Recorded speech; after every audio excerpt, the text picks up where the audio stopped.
Good morning students, welcome to St. Anne's Intermediate College Ranchi. Myself Mamta Ekka, lecturer of Political Science. तो आज हम लोग political science subject को पढ़ने वाले हैं। तो सबसे पहले हम लोग देखेंगे कि किस किस बुक को हम लोग यूज़ में लाएंगे। तो फर्स्ट यहाँ पर हम लोग देख रहे हैं वीके पब्लिकेशन, जो कि आपको हिंदी और इंग्लिश दोनों में मिल जाएगा। सेकेंड है सरस्वती, ये आपको केवल हिंदी में ही मिलेगा। थर्ड है शिक्षा सागर, जो कि आपको हिंदी में ही मिलेगा। फोर्थ है SBPD, जो कि आपको हिंदी और इंग्लिश दोनों में मिल जाएगा।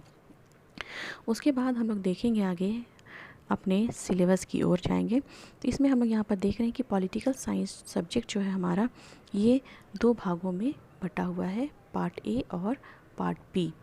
तो यहाँ पर हम लोग पहले पार्ट ए के बारे में डिस्कशन करेंगे कि फर्स्ट पार्ट में हमें क्या पढ़ना है। तो यहाँ फर्स्ट पार्ट में हम लोग देख रहे हैं कार्य रूप में भारतीय संविधान।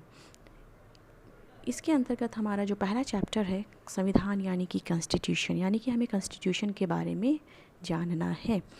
तो इसमें हम लोग देखेंगे कि व्हाट इज़ कॉन्स्टिट्यूशन, संविधान क्या है।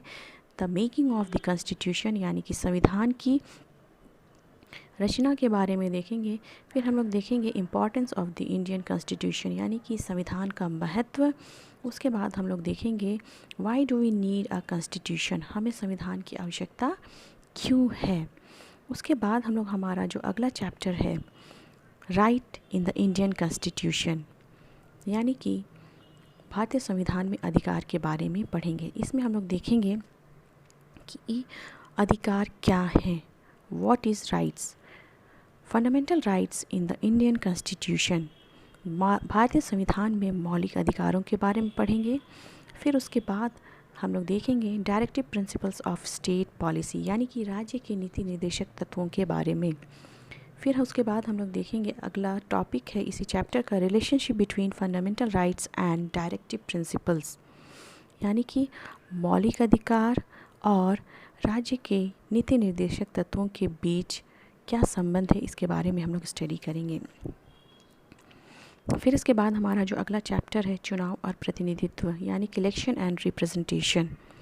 इसमें हम इलेक्शन एंड डेमोक्रेसी, चुनाव और लोकतंत्र के बारे में देखेंगे। इलेक्शन सिस्टम इन इंडिया, यानी कि भारत में चुनाव की क्या प्रक्रिया है या क्या व्यवस्था की गई है, इसके बारे में देखेंगे। फ्री एंड फेयर इलेक्शंस के बारे में भी देखेंगे कि क्या चुनाव प्रक्रिया स्वच्छ और निष्पक्ष रूप से कराई जाती है। उसके बाद जो हमारा अगला चैप्टर है कार्यपालिका, यानी कि एग्जीक्यूटिव, इसको हम लोग गवर्नमेंट या सरकार भी कहते हैं। इसमें हम लोग देखेंगे कि व्हाट इज़ एन एग्जीक्यूटिव, कार्यपालिका क्या है। डिफरेंट टाइप्स ऑफ एग्जीक्यूटिव, यानी कि कार्यपालिका के विभिन्न प्रकारों के बारे में पढ़ेंगे। फिर पार्लियामेंट्री एग्जीक्यूटिव इन इंडिया, यानी कि जो भारत में जो व्यवस्था है संसदीय व्यवस्था, यानी कि पार्लियामेंट्री फॉर्म ऑफ गवर्नमेंट, उसके बारे में भी हम लोग इसमें स्टडी करेंगे और अपने गवर्नमेंट्स के बारे में हम लोग इसमें स्टडी करने वाले हैं।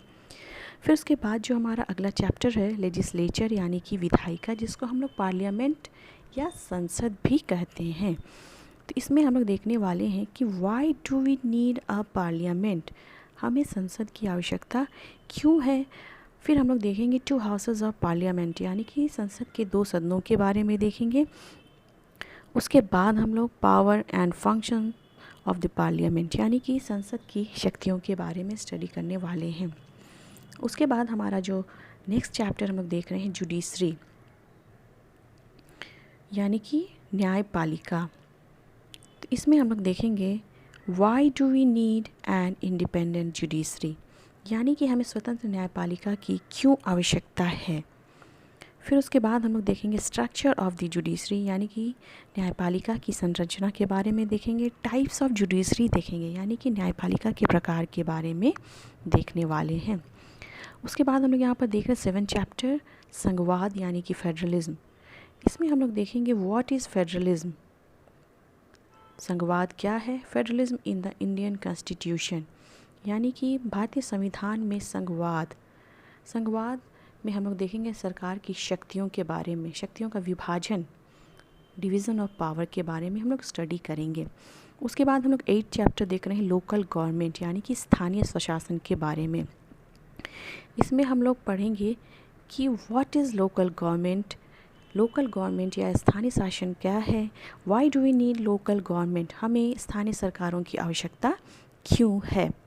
उसके बाद हमारा नेक्स्ट एंड लास्ट चैप्टर हम लोग देख रहे हैं इस पार्ट का, जो है constitution as a living document, यानी कि संविधान एक जीवंत दस्तावेज़ के रूप में है। इसमें हम लोग देखेंगे कि संविधान एक फ्लेक्सिबल कॉन्स्टिट्यूशन है, लचीला संविधान है जिसमें कि बदलाव किया जा सकता है। कई अमेंडमेंट्स किए गए हैं, संशोधन किए गए हैं। संविधान में बदलाव भी आवश्यक, समय की ज़रूरतों के अनुसार संविधान में बदलाव की भी आवश्यकता होती है। तो इस तरह हम लोग देख रहे हैं कि फर्स्ट पार्ट में हम लोग संविधान से रिलेटेड हम लोग टॉपिक को स्टडी करने वाले हैं। फिर सेकेंड पार्ट में हम लोग आ जाएंगे जो कि थ्योरी से रिलेटेड है, जिसमें हम लोग पहला चैप्टर जो देख रहे हैं वो है राजनीतिक सिद्धांत यानी कि पॉलिटिकल थ्योरी। इसमें हम लोग देखेंगे व्हाट इज़ पॉलिटिक्स, राजनीति क्या है, what do we study in political theory, हम लोग राजनीतिक सिद्धांत में क्या पढ़ते हैं। फिर why do we need a political theory, हमें राजनीतिक सिद्धांत की आवश्यकता क्यों है। Why should we study political theory, हमें क्यों आवश्यक है कि हम लोग राजनीतिक सिद्धांत का अध्ययन करें। फिर हम लोग नेक्स्ट सेकंड चैप्टर देख रहे हैं फ्रीडम यानी कि स्वतंत्रता। इसमें हम लोग मीनिंग ऑफ फ्रीडम देखेंगे। फिर उसके बाद हम लोग देखेंगे why do we need constraint, यानी कि प्रतिबंध की आवश्यकता हमें क्यों है, स्वतंत्रता पर आवश्यक प्रतिबंध लगाना क्या ज़रूरी है। फिर हम लोग यहाँ पर देखेंगे टाइप्स ऑफ फ्रीडम यानी कि नेगेटिव एंड पॉजिटिव फ्रीडम के बारे में भी हम लोग यहाँ पर देखने वाले हैं। फिर उसके बाद हमारा अगला चैप्टर है समानता यानी कि इक्वालिटी।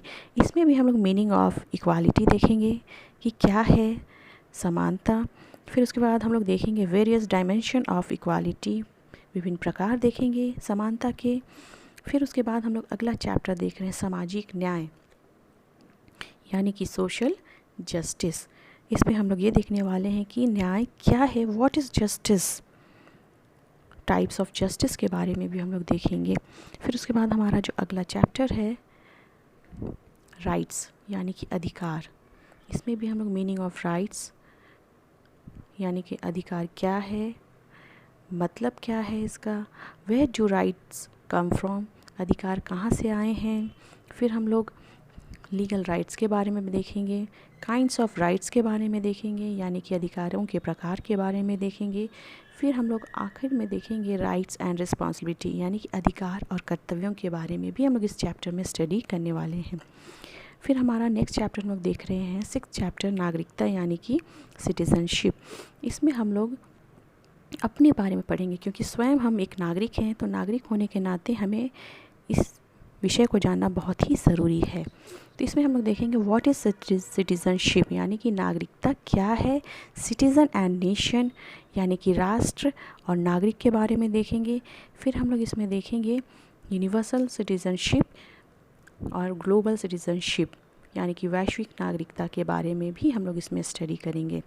फिर उसके बाद हमारा जो अगला चैप्टर है नेक्स्ट हम लोग देख रहे हैं सेवेंथ राष्ट्रवाद यानी कि नेशनलिज्म। इसमें हम लोग नेशंस एंड नेशनलिज्म के बारे में स्टडी करेंगे कि राष्ट्रवाद और राष्ट्र क्या है। उसके बाद हम लोग अब अगला चैप्टर देख रहे हैं सेक्युलरिज्म यानी कि धर्मनिरपेक्षता।